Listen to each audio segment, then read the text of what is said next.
Ja, also vielen Dank, dass ihr mich eingeladen habt zu einem Thema, das ich selber vielleicht auch gar nicht so gerne mag. So the title is "It's not a negotiation without a no." I think is a very important and yet simple fact. And I'm going to introduce you a little bit to my torn relationship that I have with negotiations. It goes far back to my childhood. My parents loved to travel to North Africa. I went to all the places, Egypt, Morocco, Yemen, all of those amazing, beautiful places. But my memories have been a little bit tainted because all I can remember is the hours and hours my parents spent at those bazaars, and they were haggling and bargaining, and I was standing shock frozen in the corner, and I just couldn't relate to it. I didn't like it, and I never bought one single thing. So I think hopefully that helps you understand already that I really dread negotiations of any shape and form, and I always have, and I might always will in the future too. And only really later, I think I found out what the reason is behind that. The deep reason behind is that I really have a fear of rejection.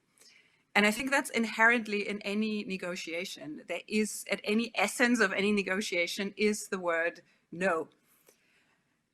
It's not really a negotiation if we are asking somebody for something that he or she might want as well. And a negotiation is a conversation with the goal to reach an agreement between two people that have very different ideas of what they want to get out of it. So for me, it helps me to remind myself a negotiation is not a conflict. It's a discussion aimed to reach an agreement. And negotiation is really navigating your way forward. It's whatever you feel you want or need from, I don't know what, a raise, a promotion, whatever it might be. It's really about finding your way forward and building your career and communicating your needs of what you deserve. And you know best what you deserve. Nobody else does. That might sound harsh, but I think people often don't think about yourself. They think about themselves. It's just the crude human truth. So it's really important to communicate what you need. And ultimately, it will get you a lot of respect if you ask for things for yourself. So I have 4 things that I think helped me through my life a little bit, and I hope they're useful for you too. The first one I title the best time to ask for a raise is when you're pregnant. And this is obviously about timing. And I'm going to tell you a story of my own life. So I worked at an agency, and I had like a group of creatives I was working with at that time. And I came back from my maternity leave. So I had a child, the one and only I've had. And I came back to work. How many of you, I can't see you, but how many of you have returned back after work from maternity leave? Oh yeah, there's somebody. Hi, you might, yeah, a few. Oh, congratulations, all of you. So I'm sure you might understand what I'm talking about. So in America, the maternity leave is 4 months. But when I came back, you feel horrible. Like you feel disconnected from your child that you've been so close with. You're ridden by guilt because of that. You feel disconnected at work at the same time because things have moved on, and you don't really know what happened. You feel disconnected there. You haven't slept probably in months and months. So it's not a good feeling to come back. And confidence is probably not the first thing that comes to mind when you return. So I felt exactly that same way. And the first week when I came back to work, I did the one most logical thing. I asked for a promotion to be a CCO. And I'm still not quite sure why I did it. I think I wasn't fully prepared of it. And clearly the other side that I talked to was not ready for that question at all. It was completely taken. They were completely taken aback. So she then asked me why I was asking for this. And I remember I said, if I can take care of a child, clearly I can take care of a department, which felt the only thing I could come up with in this situation. And the conversation ended awkward. It was very short. I walked away feeling proud of myself that I asked for something for myself, but not really sure about the outcome. But a week later, I was talked to, and they did promote me to what I wanted. And I'll tell you what my point is with this, because there's so much advice, especially when you look online, about the perfect timing of when to ask for something. And there's 1,000 things as what stage are you in? What have you achieved? Feedback, reviews, have you won new business? All these things. What's the state of the company? All those questions. And I would argue, and I strongly believe there is no bad timing. If you feel you deserve or need something, you ask for it. Even if you might not feel ready for it, it is a good time to ask for it. And there is a lot of data, which I'm sure you all know, but I see it every day, on how women behave versus men in that situation, in asking for things. So women in general when they ask for raises, they ask for a lesser raise than men do. They ask less often, and they ask for promotions less often and also later than men do. I think it's something really important to keep in mind whenever you have any thoughts. And then also really astounding is that women ask for promotions for things they feel they achieved in the past, versus men really often ask for things they think they achieved or things they will achieve in the future. You see already, like, there's a time shift of when where men and women have different points of when they ask for something. So ask for what you want and what you need. There is no bad timing. Probably sooner is better than later. And I would even go so far to saying that there is not even a bad timing when it's in the middle of a pandemic, which, we all lived through last year. Last year was, no company did well last year, or no agency did well. There was lots of layoffs and pay cuts. And so a really, really bad time for anybody. But a creative reached out to me, and he asked for a raise in the midst of a pandemic. And I give him real credit for it, because it was probably not the right time to ask. It was the right time to ask for a raise. And what he asked for is, he explained to why he wants a raise, and I agreed with him. But he then explained to me that he understands it can't be now, but he asked for a raise when the pandemic is over, so in the future. And I think that's a really smart move, to be, at a moment when you feel you deserve something, even if it might not be possible right now, or there might be things that don't seem right, it's still a good timing to ask for. So it's never a bad time to ask for anything you deserve, and it will only get you respect. So something to keep in mind, or something I follow through. Which leads me to my second point. That is about any reason is better than no reason. I really find it tough to go into a negotiation. And part of negotiation is obviously to give a reason. Why am I deserving what I'm asking for? And it's very murky, very shades of gray. It's often a very untangible thing, because it's hard to measure what we do, especially if we are in the creative space. So yeah, I might think I'm super talented, but I just lost a pitch. Is it a good enough reason? And then the other big thing is, how can I prove what I feel the reason is worth it? And sometimes it can even be embarrassing to take credit for things. So it's I think finding the right reason and communicating is a hard thing, I feel. So I give you my comfort blanket, my secret that I read somewhere that helps me in this process. You don't have to actually prove something that justifies what you want. Most important is that you just say it. And you are stating your opinion on a thing, and you, at your best knowledge, you don't necessarily need proof for that at all. And there's one social experiment that I find fascinating and I think is really good to keep in mind.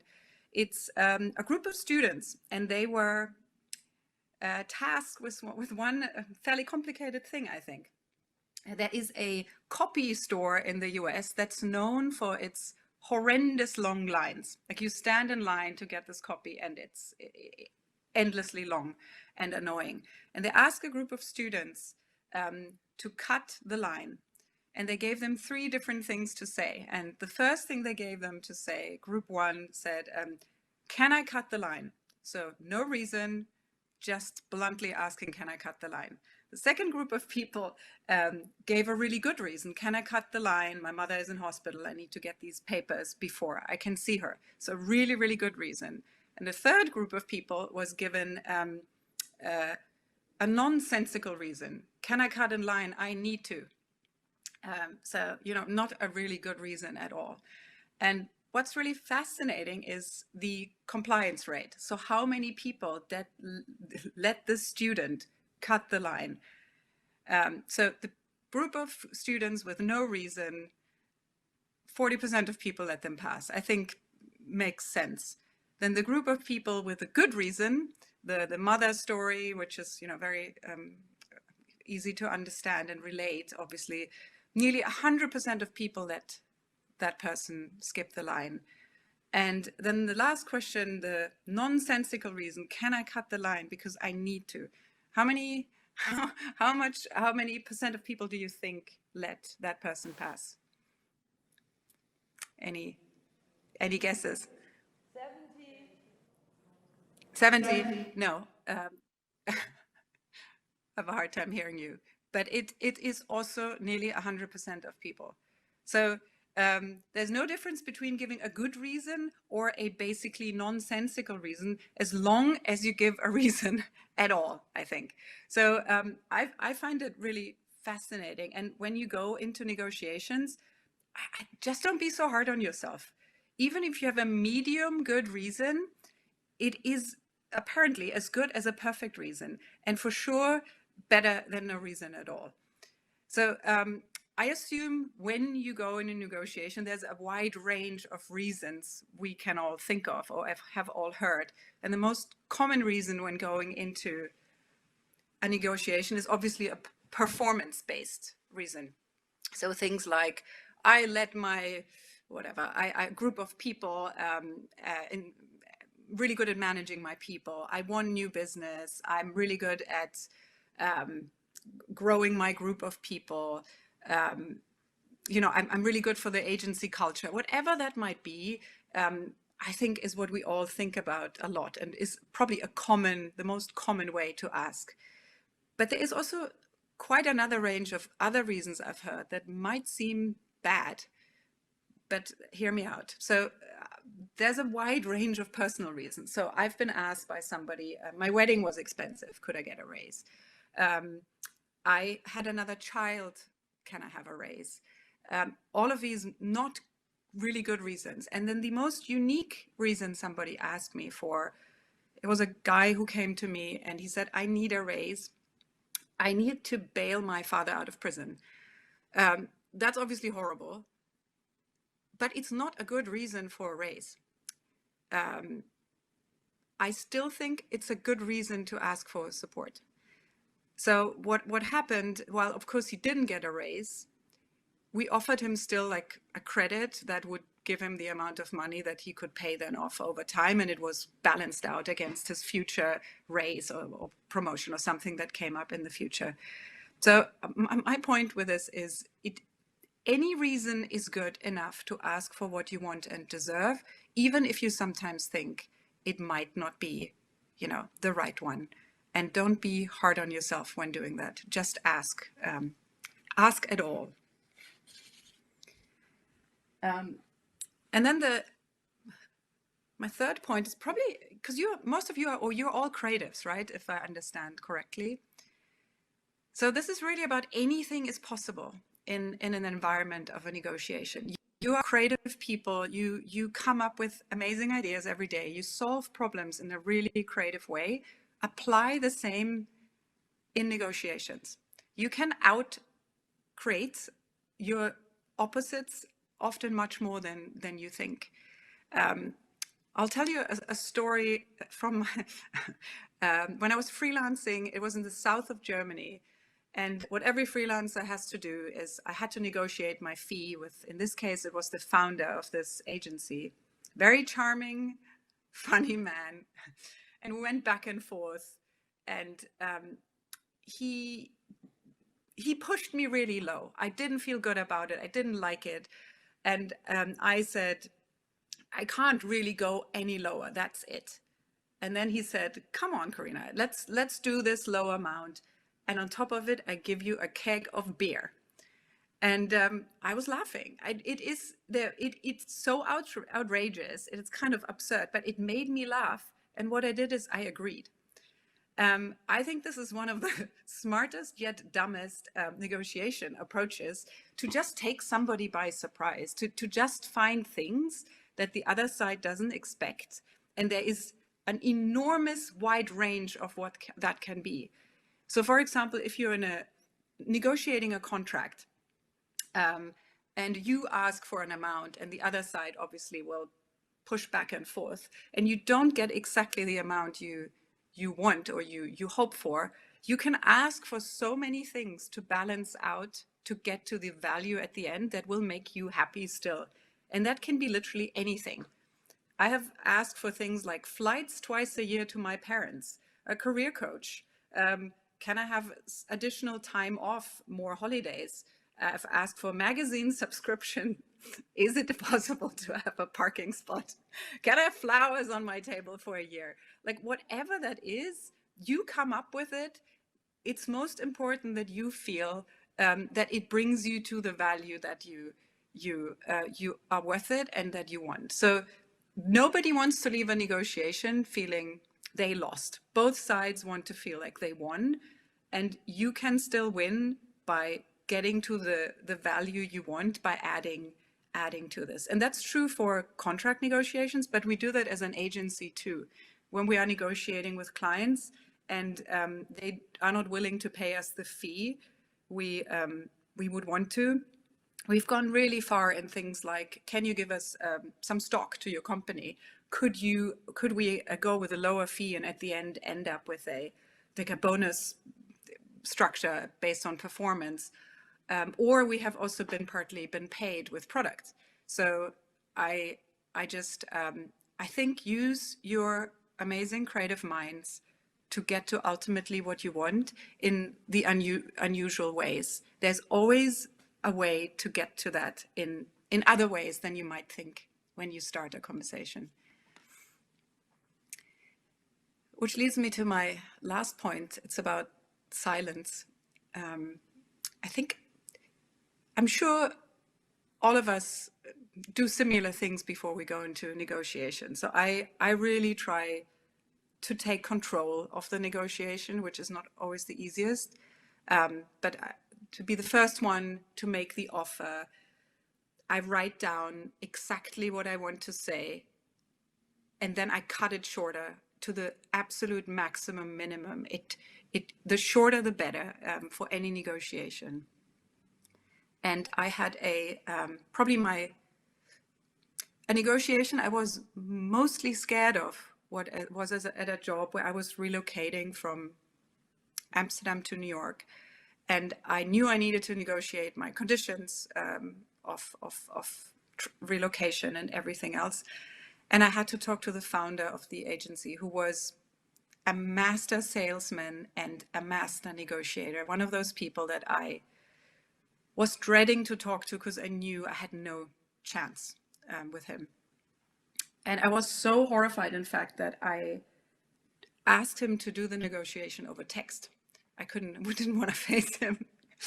So I texted him, can we please talk about my relocation over text? And he said, yeah, sure. And then I just typed up what I had prepared, what I was asking for. And of course, as expected, immediately he replied, and he came back with something less. At that point, I was already so nervous about negotiating with him and him being the master of negotiation that the only thing I could think of, I put the phone away. And I got up and I did something else. I can't remember what, but I let this phone rest for 20 minutes and I didn't reply. In this case, it was really out of probably not knowing what to reply at this point and how to deal with him. And I came back 20 minutes later and he had replied and he had accepted my first ask. He had reversed. So there is there is really something to it, to the incredible power of silence, of that people find awkward or horrifying. Like I think we all do. And it's one of the shrewdest negotiation tactics is to harness that power of silence. It throws people off the game. It gets people to say things they usually wouldn't say. And it can affect decision-making in a really, really good way. And it's exceptionally useful for introverts or people that don't like to talk so much anyway. So obviously in a text setting, that's easier to have a pause. So when I go in a negotiation and I know it's in person and I have to face the person, I'll do a similar thing. I weapon myself with this. It's called a coffee cup, and it is really useful to hold on to it and to use it. So if in a negotiation I come to a point that I feel I need a pause or I could use a pause to help me, I am using the cup and I drink and I take it's probably 10 seconds. And I'm showing you how long 10 seconds are. It is a horrible long pause. Hang on, I have to get my timer ready. So let's see how 10 seconds feel like.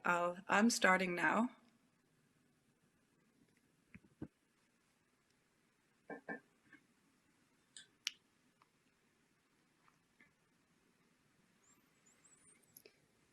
That's it. It's long. It feels very long and it doesn't feel good. And it just takes a little bit of self-control, some tea, beer, or coffee, or whatever you have with yourself. But it is incredibly useful. Yeah. So I leave you with some awkward silence or more awkward silence. And unless you have some questions, then I'm happy to answer those. Thank you.